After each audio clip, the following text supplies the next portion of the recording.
Hello everyone, this is Yael from Yael Alchemy, and I'm here to bring you the message of the Divine Feminine for her beloved for the week of October 22 to the 28th.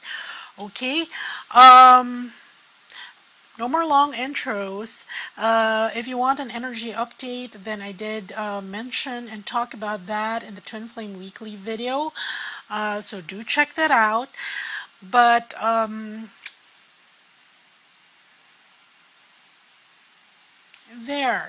nothing comes to mind. Okay, so let's get on with the reading. Okay, so as always, I've already prayed over the cards and shuffled them, and at the bottom of the deck, and usually the cards at the bottom of the deck speak about the state of the Divine Feminine. And the first card we have here is the King of Swords. Now, here we have a depiction of a sword looking like Excalibur. It's literally the sword and the stone. So Divine Feminines really being steadfast in their truth and their authenticity, especially those Divine Feminines who have sort of achieved a certain milestone in their ascension journey. So very stable in what they know. And just like Excalibur, you have to be worthy to really pull it out, detach the sword from the stone. And now, in order to be worthy, the Divine Feminines have had a very difficult time separating what is no longer needed. Okay, and so here, so this would be the loss, the disappointments, and but you see there are still two cups held up right there by this tree, but it had to go. Okay, because it had to go in order to build here the third energy. Okay, whether that be the Christ at heart, but it's an energy. It would be in the Catholic religion, it would relate to the Trine God. Okay, in other religions, well, I don't know what in other religions it would equate to, but this is what we term the third energy, especially when you're creating that with your twin. Okay, and there, after this, creating the third energy and really getting to a place of contentment, wishes fulfilled, hopes fulfilled, and just bliss. Okay, blissfulness and happiness, especially if one is together with her twin, and that is her desire here. Okay, to be together with her twin in a new phase or chapter of their relationship, wherein they work together well. And right now, she's saying that while she is firm, there needs to be this, it's like a divestment, okay, of things that are no longer needed. Okay, so there. Okay, yes.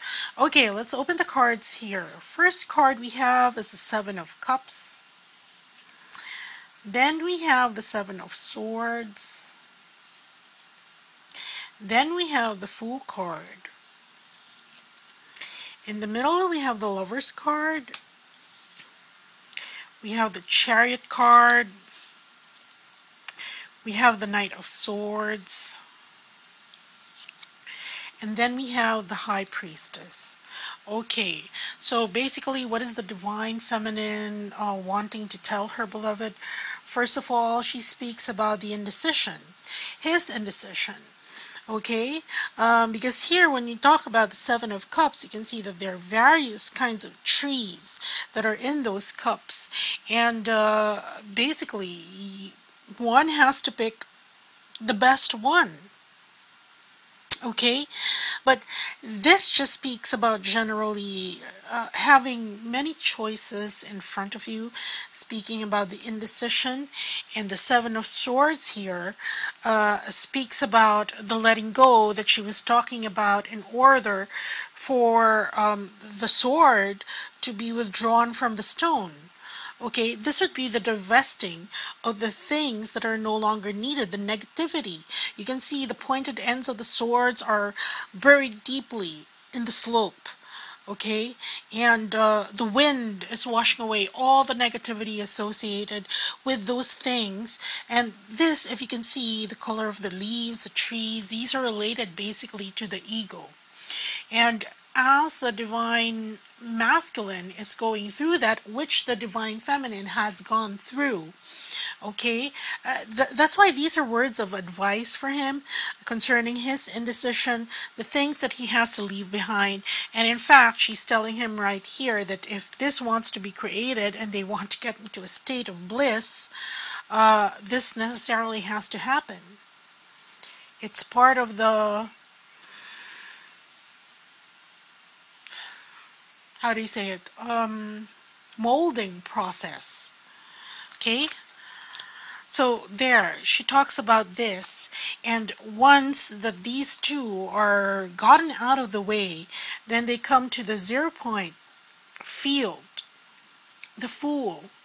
Okay, where here they can meet as equals finally, because basically what she's telling her beloved is that we have to be at the same frequency, and she has known this for a long time. And she's saying that here, especially here, this is my frequency now. I am so ensconced as the King of Swords. Okay, so it's like rock steady in the truth. Okay, that it is almost unshakable. Because here I have found my true authenticity. And now she's telling him that basically, in order for you to be together and come to the 0 point field, he has to divest himself, get rid of all the indecision and all the burdens. This is excess baggage that he cannot take it to this frequency. He has to get rid of it in order to get to the 0 point field for them to be together. And only then can they move forward. And here we have the Knight of Swords. You can see that it goes against the current. The sword goes against the current. And she's saying that and look at these, look at this, it forms a heart. Okay, if once they move forward, she's gonna meet him. And not only that, even if their truth goes against the current of the old ways of doing things. When I say old ways, it kind of reminds me, it feels like I'm speaking in Game of Thrones jargon, like the old gods and the new, the old earth and the new. But really, you see here, it goes against the old ways, the old set ways of doing things, but they're moving forward. And look at this. This is being brought to you. It's like a sponsor by your higher selves, which is the High Priestess. And this may not be this moving forward through the heart. Okay, this moving forward with the heart as the vehicle and your authenticity as the juice, okay, your gas or whatever, right? That's being brought to you by your higher selves. And that's going to take you to places that right now you can only see with the heart. Because that's partly what's causing his indecision. Okay, his indecision and his reluctance to unburden himself of anything related to the ego. It's because he doesn't have a guarantee of what's in store.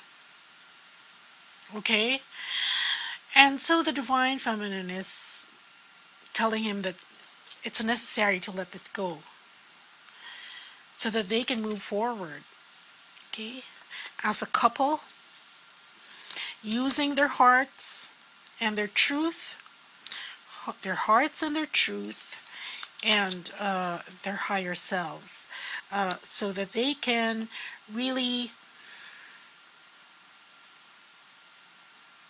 it's like accomplish, or their divine blueprint. It's a very nice reading. It's a very short, but it's a very direct message for the divine feminine, by the divine feminine to her beloved, especially since he's going through all these things. Okay, so that's what I have for you. And as always, there is the forgiveness Reiki.